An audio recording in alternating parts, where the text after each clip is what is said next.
तो हम 10th Lord का प्लेसमेंट कंपैरिजन कर रहे हैं आपके लगन चार्ट में। मान लो आपका 10th लॉर्ड किसी भी भाव में स्थित हो सकता है। यहाँ पे हम विचार कर रहे हैं, मान लो किसी जातक का 10th लॉर्ड उसके 5th हाउस में स्थित है या किसी अन्य जातक का 10th लॉर्ड उसके 7th हाउस में स्थित है। तो दोनों प्लेसमेंट को अगर आप कंपेयर करेंगे तो दोनों में से कौन सी ज़्यादा बेहतर प्लेसमेंट हो सकती है, दोनों के रिजल्ट किस प्रकार के हो सकते हैं और दोनों के जो रिजल्ट होंगे वो आपके प्रोफेशन पे, आपके ओवरऑल लाइफ पे किस प्रकार से प्रभाव डालेंगे। सबसे पहले इस वीडियो में हम विचार करेंगे, मान लो किसी का लगन चार्ट में 10th लॉर्ड उसके 5th हाउस में बैठा है। देखिए 5th हाउस में 10th लॉर्ड का आना ज़्यादातर केसेस में बहुत ज़्यादा अच्छा है आपके लिए, क्योंकि 10th लॉर्ड 5th हाउस में आ गया तो आपके करियर में रचनात्मकता या अपनी खुद की जो सर्जन क्षमता उसका आप काफ़ी अच्छा इस्तेमाल कर सकते हैं। यहाँ पे 10th लॉर्ड 5th हाउस में आने से मेजरली कैरियर रिलेटेड डिसीजन आप इजीली ले सकते हैं। कैरियर में अपनी बुद्धिमत्ता, अपनी रचनात्मकता काफ़ी अच्छी आपके काम आएगी ही आएगी।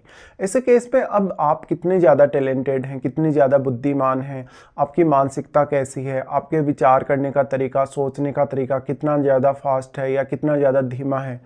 देखिए कोई भी ऐसा व्यक्ति अपने करियर रिलेटेड मामलों में काफ़ी सोच समझकर फैसले लेने वाला हो सकता है अगर आपका 5th लॉर्ड काफ़ी वेल प्लेस्ड हो। तो यहाँ पे 10th लॉर्ड तो आपका 5th हाउस में आ गया, बट आपका 5th लॉर्ड भी उतना ही ज़्यादा महत्वपूर्ण हो गया आपके लिए। अब जो 10th लॉर्ड है वो 5th लॉर्ड के साथ मित्रवत हो भी सकता है और नहीं भी हो सकता। ज़्यादातर केसेस में ऐसा हो सकता है कि आपका जो 10th लॉर्ड है वो, हालांकि क्योंकि 4th लॉर्ड के साथ वो मित्रवत नहीं होता, तो 5th लॉर्ड के साथ उसके मित्रवत होने की संभावना काफ़ी ज़्यादा है। ऐसे केसेस में आपको देखना होगा कि जो 10th लॉर्ड और 5th लॉर्ड का वास्तविक संबंध है वो आपके चार्ट में कैसा है, क्योंकि प्रत्येक लगन के हिसाब से जो आपका 5th लॉर्ड होगा और जो आपका 10th लॉर्ड होगा वो अलग अलग होगा। इसमें अब 10th हाउस में बैठे हुए प्लैनेट की भूमिका भी आपके कैरियर में उतनी ही ज़्यादा होगी। जो 10th लॉर्ड आपका 5th हाउस में आ गया वो आपके चार्ट में किस अन्य भाव को भी रिप्रेजेंट कर रहा है, उस भाव के हिसाब से भी यहाँ विचार अवश्य कर लीजिएगा। बट निश्चित तौर पे हम ये मान सकते हैं कि किसी का भी 10th लॉर्ड अगर उसके 5th हाउस में है तो वो अपने कैरियर रिलेटेड मामलों को काफ़ी अच्छे से मैनेज कर पाएगा। वो अपने कैरियर रिलेटेड मामलों में फैसले सही समय पर ले पाएगा और सही तरीके से उनको इम्प्लीमेंट भी कर पाएगा। तो कहीं ना कहीं अब आपका 5th हाउस आपको कैरियर में आगे बढ़ने में काफ़ी हेल्प करेगा, कैरियर रिलेटेड फैसले लेने में भी। इसके साथ साथ अब क्योंकि आपका जो 5th हाउस है वो आपकी खुद की जो इंडिविजुअल आपकी बुद्धिमत्ता है उससे रिलेटेड है, तो कितना ज़्यादा सोच समझ के, विचार करके या निर्णय आप लेते हैं ये काफ़ी इंपॉर्टेंट होगा। तो कैरियर रिलेटेड जो भी आप अपनी लाइफ में फैसले करेंगे उसका सीधा सीधा प्रभाव आपके रिश्तों पर पड़ेगा, आपकी अर्निंग्स पर पड़ेगा और आपके नेम फेम पर भी, क्योंकि जो आपका 10th लॉर्ड आपके 5th हाउस में आ गया वो आपके 11th हाउस को हर स्थिति में प्रभावित करेगा ही करेगा, चाहे वो कैसा भी प्लैनेट हो। तो 11th हाउस में बैठा हुआ ग्रह भी आपके लिए बहुत ही ज़्यादा इंपॉर्टेंट होगा और आपके लिए 5th लॉर्ड भी उतना ही ज़्यादा इंपॉर्टेंट होगा। अब अगर मान लो आपका 5th लॉर्ड का संबंध आपके लगन से है, 5th लॉर्ड का संबंध आपके 9th हाउस से है, 10th हाउस से है या 11th हाउस से है, तब आपके लिए जो 10th लॉर्ड की प्लेसमेंट है आपके 5th हाउस में वो और भी ज़्यादा बेटर साबित हो सकती है। इसके साथ साथ आपका 10th लॉर्ड अगर 5th हाउस में आ गया तो आप कैलकुलेशन रिलेटेड या कोई भी स्पोर्ट्स रिलेटेड काम कर सकते हैं, या जहां पर आपको ज़्यादा जोड़ना पड़ता हो, कुछ ज़्यादा हिसाब किताब रखना पड़ता हो, बैंक वगैरह से रिलेटेड काम होगा या बाकी कोई भी प्रकार का क्रिएटिव वर्क होगा, पेंटिंग वगैरह या जितना भी रचनात्मकता से जुड़े हुए कार्य हैं उनमें भी। ऐसे केसेस में वास्तव में अब जो भी आपकी क्षमता होगी, किसी भी प्रकार की क्रिएटिव क्षमता आप में होगी, तो उसका यहाँ जो प्लैनेट का संबंध है 11th हाउस से बन गए तो आपके नेम फेम की भी उतनी ही ज़्यादा संभावना है और साथ में जो आपका नेटवर्क सर्कल बनेगा वो आपके सेम प्रोफेशन से जुड़ा हो सकता है। अब यहाँ संतान से जुड़े हुए मैटर्स में भी ये प्लेसमेंट उतनी ही ज़्यादा महत्वपूर्ण हो गई कि संतान आपकी तुलना में या तो ज़्यादा रचनात्मक हो सकती है या तो संतान का जो सहयोग है आपको आपके कैरियर में मिल सकता है। आपका जो यहाँ पर 10th लॉर्ड आपके 5th हाउस में है वो आपके चार्ट में कुछ अन्य भावों को प्रभावित करेगा, जैसे वो आपके 7th हाउस को प्रभावित कर सकता है, आपके 8th हाउस को प्रभावित कर सकता है या इवन 9th हाउस को प्रभावित कर सकता है। तो आपको इन भावों पर भी विचार अवश्य ही करना चाहिए। लेकिन यहाँ क्योंकि जो डिस्पोजिटर है आपके 10th लॉर्ड का वो आपका 5th लॉर्ड हुआ, तो 5th लॉर्ड की प्लेसमेंट बहुत ही ज़्यादा मैटर करेगी। इसके साथ साथ 5th हाउस में बैठा हुआ अब जो आपका 10th लॉर्ड है वो अन्य किन किन ग्रहों से प्रभावित हो रहा है, चाहे तो दृष्टि संबंध के द्वारा भी, चाहे तो युति के द्वारा भी, और मेजरली क्या राहु से या क्या केतु से या शनि जैसे ग्रह से प्रभावित है आपका 10th लॉर्ड। तब आपको उस प्लेसमेंट को और भी ज़्यादा सीरियसली लेने की आवश्यकता है, क्योंकि फिर आपकी करियर रिलेटेड कुछ बहुत बड़ी अपेक्षाएं हो सकती हैं। करियर में काफ़ी सारे चेंजेस या काफ़ी सारे बदलाव आपको सडनली देखने को मिल सकते हैं, और जो भी आप फैसले लेंगे उनमें भी फिर राहु केतु का या शनि का प्रभाव आपको देखने को मिलेगा। अब जो 10th लॉर्ड आपके 5th हाउस में आ गया, ज़्यादातर स्थितियों में ज़्यादातर इनकम सोर्सेज प्राप्त करने या अपने आप को बहुत ज़्यादा टैलेंटेड बनाने के लिए ये प्लेसमेंट काफ़ी अच्छी साबित हो सकती है। बट डिपेंड ये भी करेगा कि आपका यहाँ 10th लॉर्ड किस प्रकार का प्लैनेट है, किस प्रकार का कारकत्व वो रखता है, और आपके 5th लॉर्ड के साथ उसका कितना ज़्यादा कारकत्व मैच होता है, या दोनों का आपसी रिश्ता, आपसी संबंध क्या फ्रेंडली है। ऐसे केस में ये भी हो सकता है कि 10th लॉर्ड जो आपके 5th हाउस में आया वो वक्री होके बैठा हो, अस्त होके बैठा हो, किसी भी अन्य ग्रह से प्रभावित है डायरेक्टली या इनडायरेक्टली, तो वो आपको विचार करना होगा। वास्तव में 10th लॉर्ड का 5th हाउस में आना ज़्यादातर केसेस में तो आपके लिए अच्छा ही साबित होगा। बट अब जब भी आप अपने कैरियर रिलेटेड कुछ भी सोचेंगे, विचार करेंगे, तो आप अपने रिश्तों पर भी विचार करेंगे, और आप भावुक बहुत ज़्यादा रहेंगे अपने कैरियर के लिए, या कहीं ना कहीं अपने रिश्तों के प्रति भी थोड़े ज़्यादा भावुक रहेंगे। ऐसे में जो आपका नेटवर्क सर्कल है, यानी यहाँ 11th हाउस का जो रोल है कहीं ना कहीं आपके कैरियर रिलेटेड मामलों में या आपके डिसीजंस में, वो काफ़ी ज़्यादा बढ़ जाता है। अब वैसे तो देखा जाए तो आपका 10th हाउस हम मेजरली जॉब के लिए ही देखते हैं, बट वास्तव में कोई भी कर्म आप कर रहे हैं अपनी लाइफ में अर्न करने के लिए या अपनी आजीविका चलाने के लिए, तो वो आपके 10th हाउस से रिलेटेड है डायरेक्टली या इनडायरेक्टली। ऐसे में आपका कोई भी अगर बिजनेस होगा, अगर आपको कुछ ऐसे मामलों में जहाँ पर आपको बार बार अपने फैसले बदलने पड़ते हों, बार बार अपने डिसीजन कुछ नए लेने पड़ते हों,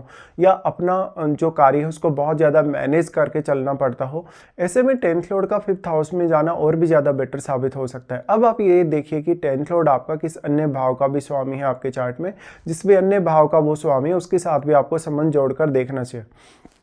अब हम बात कर लेते हैं, मान लो आपका 10th लॉर्ड आपके 7th हाउस में स्थित है। 10th लॉर्ड 7th हाउस में अगर चला गया तो मैरिज या आपके पार्टनरशिप या आपके रिलेशनशिप से डायरेक्टली आपके प्रोफेशन का संबंध यहाँ जुड़ जाता है। तो आपकी प्रोफेशनल लाइफ को आपको पब्लिकली लाने में और भी ज़्यादा यहाँ सहायता मिल जाएगी। ऐसे केस में जीवन साथी के आने के बाद कैरियर रिलेटेड आप कुछ बड़ा फैसला लें या कैरियर में कोई आपके बड़ा उतार चढ़ाव आए, इसके चांसेस काफ़ी ज़्यादा हैं। अब वैसे तो जो आपका 10th लॉर्ड है वो आपके यहाँ केंद्र स्थान में ही आया, लेकिन 7th हाउस है वो पब्लिक का घर है, और पब्लिक अब आपको कैसे जज करती है। ऐसे में आपके प्रोफेशन की वजह से आपकी नेम फेम काफ़ी अच्छे से बढ़ सकती है। आपका डायरेक्टली इनडायरेक्टली लोगों से जो व्यवहार है, लोगों से जो संबंध है, वो और ज़्यादा मजबूत हो सकता है 10th लॉर्ड के यहाँ 7th हाउस में होने से। लेकिन पार्टनर जो होगा वो अपना एक बहुत मेजर रोल आपके करियर के लिए लेकर आ सकता है। तो पार्टनर के आने के बाद हो सकता है कैरियर रिलेटेड कुछ बड़े चेंजेज हों। कभी कभी अगर यहाँ अब जो 10th लॉर्ड की प्लेसमेंट अगर अच्छी नहीं है 7th हाउस में,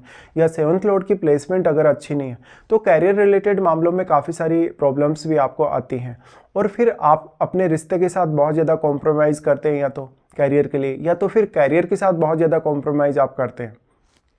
10th लॉर्ड का यहाँ 7th हाउस में आ जाना हालांकि आपको नेम फेम अच्छा दे सकता है, रेपुटेशन अच्छी दे सकता है, और आपको आपके पार्टनर से कैरियर रिलेटेड मामलों में अपेक्षाएं भी काफ़ी ज़्यादा दे सकता है। ऐसे केस में कभी कभी इस बात की संभावना भी ज़्यादा है कि जो आपके पार्टनर का प्रोफेशन होगा सेम वैसा ही प्रोफेशन हो सकता है, या डायरेक्टली इनडायरेक्टली आपका जैसा प्रोफेशन है कहीं ना कहीं पार्टनर का आपके प्रोफेशन से कोई भी लिंक हो सकता है। तो ऐसा होता है कि कभी कभी आप एक लव मैरिज करते हैं, मतलब किसी ऐसे पर्सन के साथ मैरिज कर रहे हैं जो आपके ही सेम प्रोफेशन में है। जैसे आप अगर कहीं किसी अच्छी कंपनी में जॉब कर रहे हैं, वहीं आपका जो जीवन साथी है वो भी जॉब कर रहा हो सकता है। ऐसे में यहाँ एक लव मैरिज की पॉसिबिलिटी भी बढ़ जाती है। बट जब आपका 10th लॉर्ड 5th हाउस में होगा, जो हमने अभी डिस्कस किया, उस केस में ऐसा ज़्यादा पॉसिबल नहीं है। और ज़्यादातर केसेस में लेकिन जो 10th लॉर्ड का 7th हाउस में आना है वो आपकी मैरिज पर बहुत इम्पैक्ट डालता है कैरियर की वजह से। बट जो आपका 10th लॉर्ड का जो 5th हाउस में प्लेसमेंट है वो आपके डिसीजंस पे बहुत ज़्यादा मेजर रोल दिखाता है कहीं ना कहीं। ऐसे में आप कोई भी फैसला कैसे लेते हैं, कैसे विचार करते हैं, आपकी मेंटलिटी कैसी है, तो कैरियर में जो आपकी ग्रोथ होगी, कैरियर में जो आपकी पॉसिबिलिटीज होंगी फ्यूचर में आने वाले समय के लिए, जो भी आपकी संभावनाएं बनेंगी, कितना ज़्यादा आप ग्रो करेंगे या कैरियर को बदलेंगे या कैरियर में कोई भी बदलाव नहीं आएगा, वो सब इन पर डिपेंड करेगा पर्टिकुलर ग्रहों पर।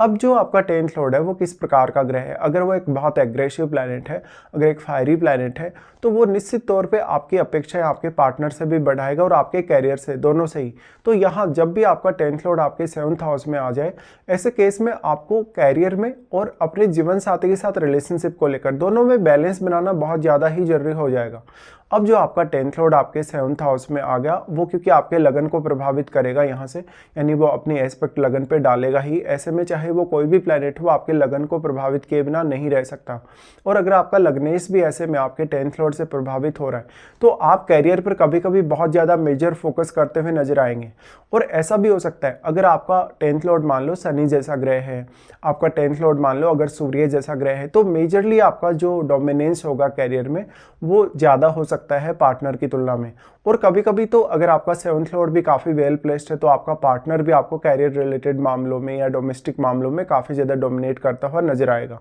तो अगर आप इसको पब्लिकली नेम फेम के हिसाब से देखेंगे या अपने ओवरऑल लाइफ को बैलेंस करने के हिसाब से देखेंगे, तो 10th लॉर्ड का 7th हाउस में आना ज़्यादा बेटर हो सकता है ज़्यादातर केसेस में, क्योंकि यहाँ जीवन साथी के साथ आपका जो ओवरऑल जो एक नेचर है, जो स्वभाव है दोनों का, या ऐसे ही आपने मैरिज की हो जहाँ पर आपका और आपके पार्टनर का जो प्रोफेशन है वो सिमिलर है, तो यहाँ बहुत ज़्यादा अच्छी अपॉर्चुनिटीज़ फिर सामने आ सकती है मैरिज करने के बाद में। लेकिन उस केस में जब आप अपनी क्रिएटिविटी को ज़्यादा प्राथमिकता दे रहे हैं, अपने डिसीजंस को बहुत ज़्यादा प्राथमिकता दे रहे हैं, या कैरियर में लगभग आपको बार बार अपने डिसीजन को बदलना पड़ता है, बहुत ज़्यादा अपने कैरियर को आपको मैनेज करना पड़ता है, उस केस में आपका 10th लॉर्ड का 5th हाउस में आना भी काफ़ी ज़्यादा बेटर साबित हो सकता है।